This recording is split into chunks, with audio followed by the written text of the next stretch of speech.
Assalamualaikum warahmatullahi wabarakatuh. Waalaikumsalam warahmatullahi wabarakatuh. Alhamdulillahirabbil alamin wa bihi nasta'inu ala umuri dunya waddin. Asyhadu an la ilaha illallah wa asyhadu anna Muhammadan abduhu wa rasuluh. La nabiyya ba'dahu. Bapak-bapak dan ibu-ibu, adik-adik sekalian, jamaah musholafah yang insyaallah dirahmati Allah Subhanahu wa taala. Pertama-tama marilah kita panjatkan puji syukur kehadirat Allah Subhanahu wa taala yang mana sampai saat ini, hari ini kita masih diberi umur panjang, sehat, iman Islam sehingga kita dapat melaksanakan ibadah sholat isya, puasa dan yang lain-lain.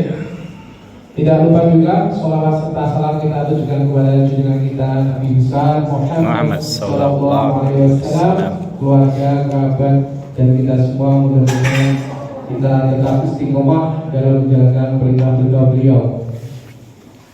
Untuk pekan kedua ini, alhamdulillah tausiah yang biasa kita agendakan pekan kedua, yaitu yang kami menyampaikan tausiah pada malam hari ini yaitu Ustadz Arfan.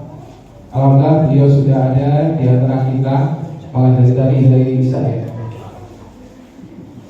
Pak Ustadz ini dari jauh luar kota, dari Jakarta. Naik pesawat. Tapi kan karena kita perbatasan. Mudah-mudahan bapak-bapak dan ibu tetap semangat, dan untuk waktu dan tempat kami persilakan kepada Bapak Ustadz Arfan. Monggo silakan.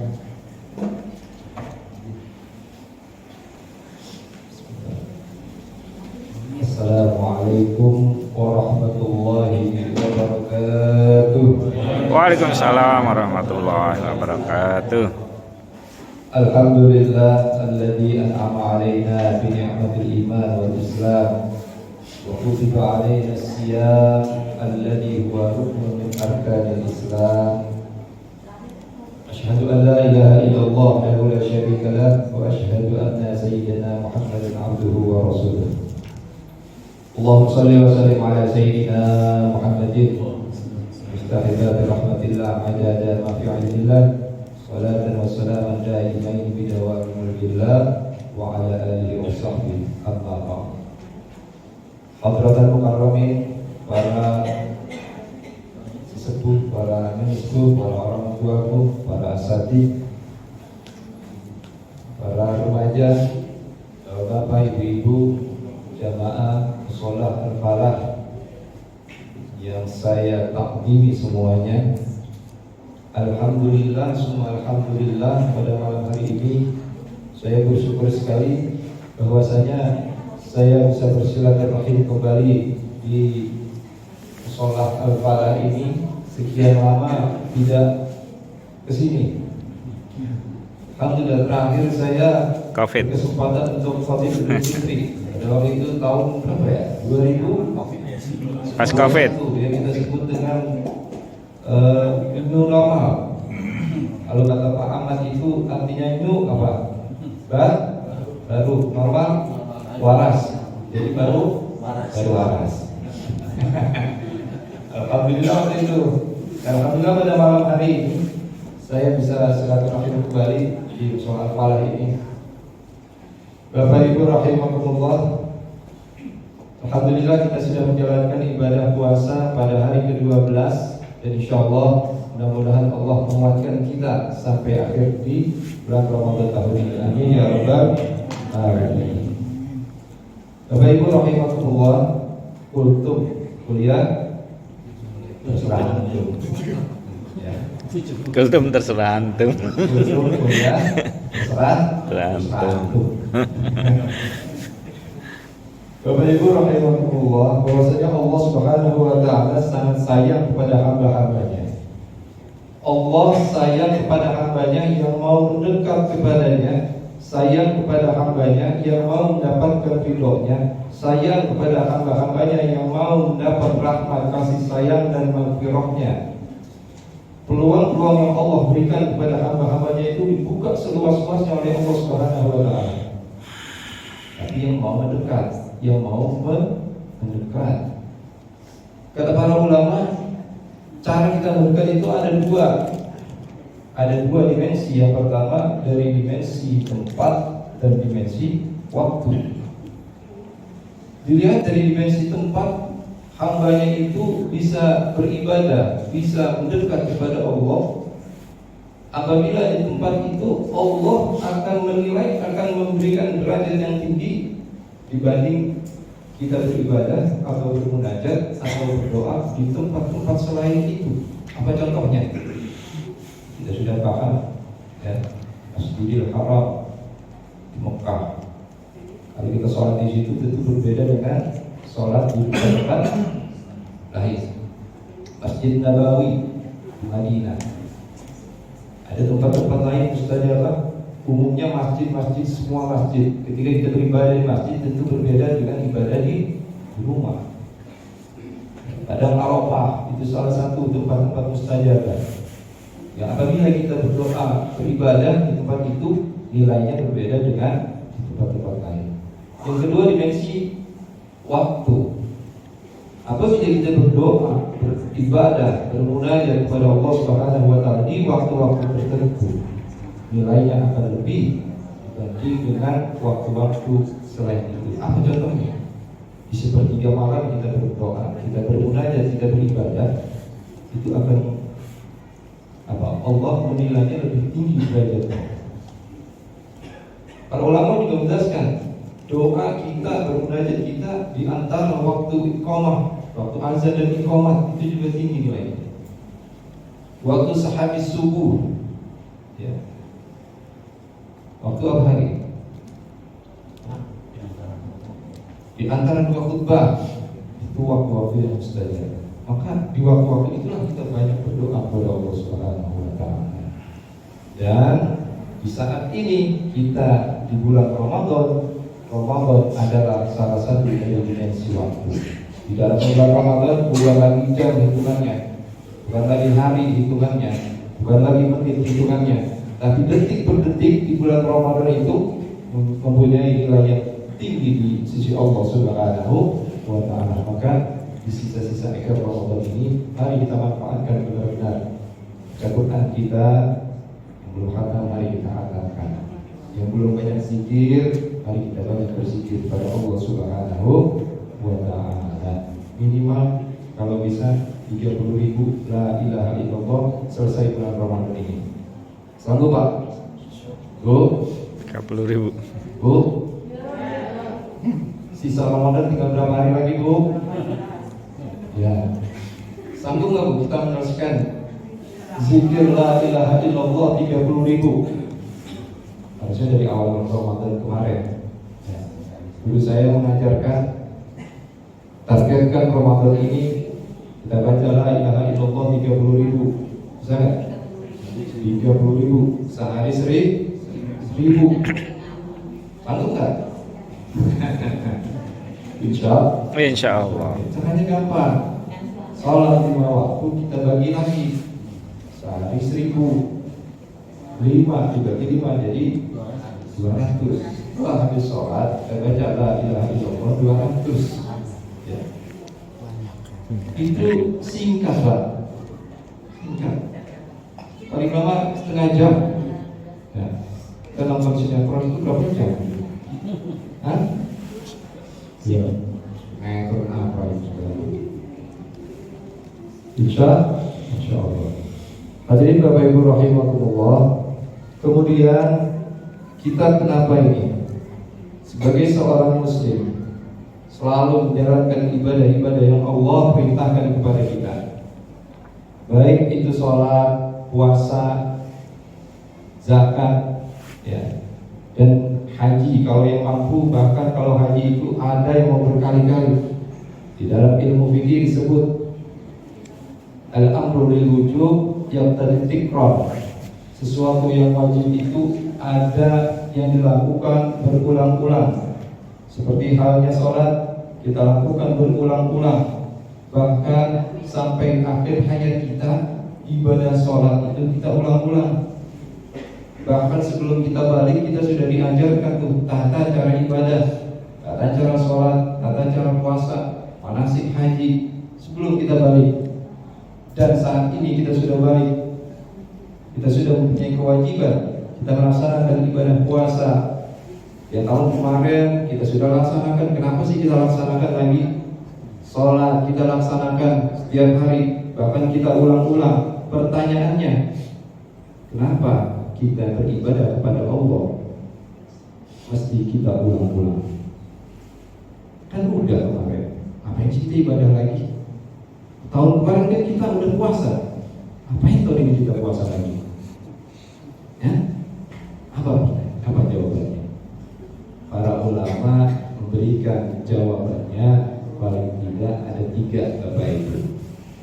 Yang pertama adalah sebagai kontrak kesaksian kita, ketaatan kita kepada Allah Subhanahu wa Ta'ala. Jadi waktu kita usia 120 hari di perut ibu kita, kurang lebih 4 bulan dalam kandungan ibu kita bersaksi kepada Allah, kita kontrak tekan pada Allah Subhanahu wa Ta'ala yang dijelaskan di dalam surat Al-A'raf. Ustaz, maaf kalau ada yang salah, mohon dikoreksi. Surat Al-A'raf 172. Wa idh akhadha rabbuka min bani Adam min zuhurihim dzurriyyatahum wa asyhadahum ala anfusihim alastu bi rabbikum qalu bala syahidna. Ketika Allah menciptakan kita ini sebagai manusia dari Bani Adam, dari keturunan Bani Adam, min zuhurihim, dari sulbi mereka, zurriyatahum, keturunannya, ala anfusihim, nah kita ini, alastu bi rabbikum, Allah bertanya kepada kita, qalu bala syahidna, apakah kalian ini bersaksi bahwasanya saya Tuhanku, Tuhan kamu? Apa kata kita waktu di dalam perut kandungan ibu kita 120 hari itu? Qalu bala syahidna, ya Tuhan, saya bersaksi kau adalah Tuhanku. Nah, itu kita sudah bersaksi, cuma kita nggak sadar waktu di dalam perut ibu kita. Itu dijelaskan panjang di dalam hadis Rasulullah Shallallahu Alaihi Wasallam tentang kontrak kesaksian kita, ketaatan. Kalau kita sudah bersaksi, maka kita wajib beribadah kepada Allah Subhanahu wa Ta'ala. Di ayat yang lain, Allah Subhanahu wa Ta'ala berfirman, "Wa ma khalaqtul jinna wal insa illa liya'budun." Tidaklah aku menciptakan jin dan manusia untuk beribadah kepada Aku. Itu alasannya. Pertama, kenapa sih kita beribadah terus-menerus, kita ulang dan ulang? Itu ya. Yang kedua, para ulama, kenapa kita beribadah terus-menerus, kita ulang-ulang, sholat lagi, puasa? Kata para ulama, yang kedua adalah kenapa kita harus sholat terus, kita ibadah terus, adalah sarana untuk memupuk moral, akhlak, nilai-nilai kita, akhlak kita, pribadi kita, akhlak kita kepada keluarga kita, akhlak kita kepada lingkungan kita. Itu kata para ulama. Di dalam ibadah sholat, misalkan, kalau sholatnya benar-benar, apa kata Allah Subhanahu wa Ta'ala di dalam firman-Nya, "Utlu ma uhiya ilaikal kitab wa aqimis sholat, innas sholata tanha 'anil fahsya'i wal munkar."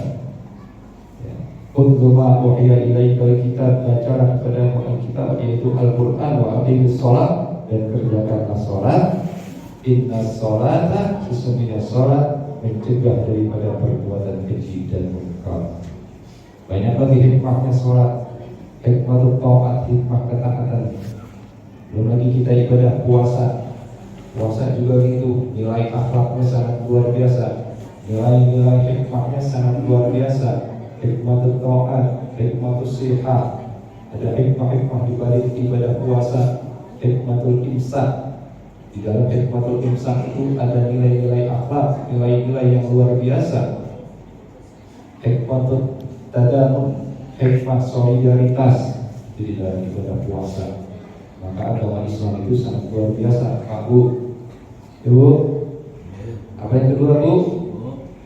Ya, jadi kenapa kita sholat terus-menerus? Itu ada hikmahnya, yaitu sarana paling efektif untuk membentuk akhlak atau nilai yang bagus kepada kita. Ya. Di dalam imsak itu puasa kita disuruh menahan. Menahan dari apa? Makan, minum, berhubungan, dan meninggalkan hal-hal yang keji.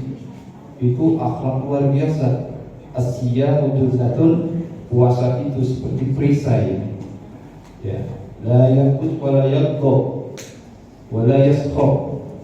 Ketika kita berpuasa, jangan berkata keji, jangan mengolok-olok, jangan berkata kasar.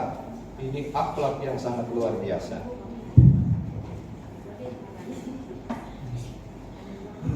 Ya, ini akhlak yang sangat luar biasa. Begitu juga zakat.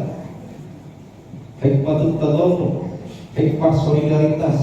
Wah, ini agama Islam adalah agama yang rahmatan lil alamin yang sangat bagus untuk membentuk karakter akhlak kita. Itu hikmah kenapa kita beribadah terus-menerus, kita ulang-ulang. Yang ketiga, kata para ulama, kenapa kita ibadah terus-menerus, kita ulang-ulang bahkan sampai akhir hayat kita. Ya, kita nggak boleh bosan beribadah, sholat nggak boleh bosan. Ya, apa kata para ulama? Yang ketiga yaitu untuk mengimbangi dimensi pada tubuh kita, yaitu dimensi ruhaniah kita. Di dalam jiwa kita ini ada dua dimensi, dimensi jasmaniah dan dimensi ruhaniah. Kalau jasmaniah kita sering kita berikan asupan yang bergizi, makanan yang bergizi kita pilih-pilih, minuman yang bagus yang bergizi kita pilih-pilih. Biar apa? Biar badan kita sehat. Tapi di dalam jiwa kita ini ada ruh, yang itu harus kita berikan asupan juga. Apa asupan ruhaniah kita? Yaitu ibadah kepada Allah Subhanahu wa ta'ala. Kita berdoa, kita sholat, kita puasa, itu adalah asupan ruhaniah kita. Bapak Ibu rahimakumullah, seperti kita makan jeruk, seperti kita makan jeruk. Ya, secara fisik jeruk itu ada kulitnya. Di dalam kulitnya ada lapisan kulit lagi, ada seratnya, ada airnya, ada bijinya, ada apa lagi di dalam jeruk. Tapi kita tahu, kata dokter, di dalam jeruk itu ada vitamin C-nya. Kelihatan nggak itu vitaminnya? Hah? Kok mau makan jeruk nggak kelihatan? Manis. Kita makan jeruk, makan pisang, katanya ada vitaminnya. Kelihatan nggak itu vitaminnya? Enggak. Kok kita mau makan jeruk, makan pisang? Disuruh. Begitu juga ibadah, Bapak Ibu rahimakumullah. Di dalam ibadah itu mengandung vitamin. Apa vitaminnya itu? Kalau vitamin C itu bisa menyegarkan badan kita. Kata dokter, sehat badan kita kalau kita makan jeruk. Ya, sehat badan kita kalau kita makan pisang, karena mengandung vitamin. Begitu juga ibadah.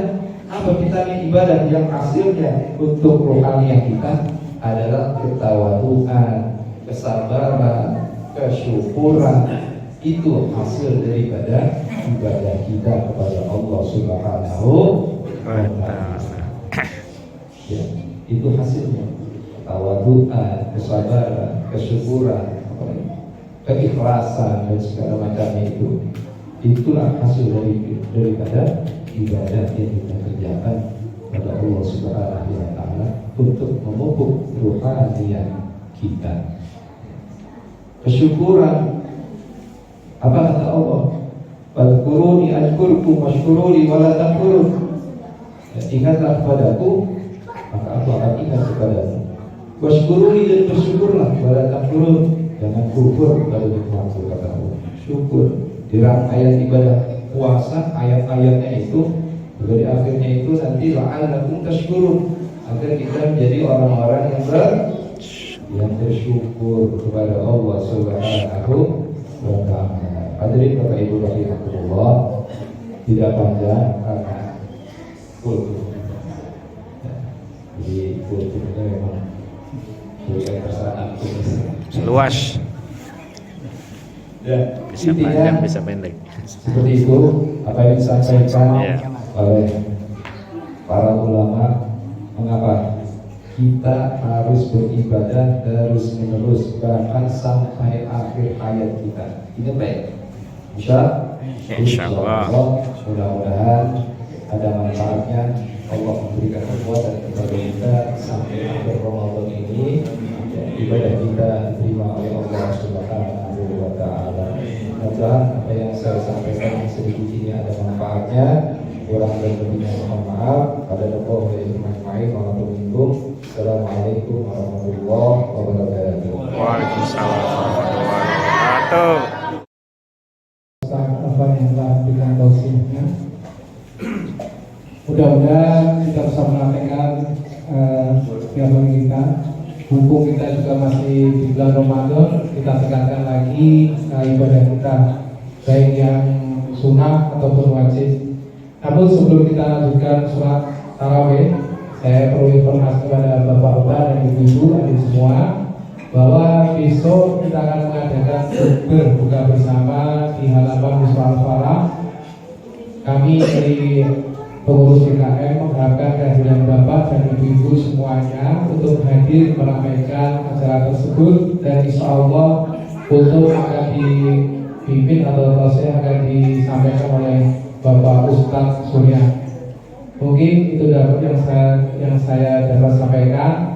Bila ada salahnya kami mohon maaf, dan saya ini bila taufik wal hidayah. Wassalamualaikum warahmatullahi wabarakatuh.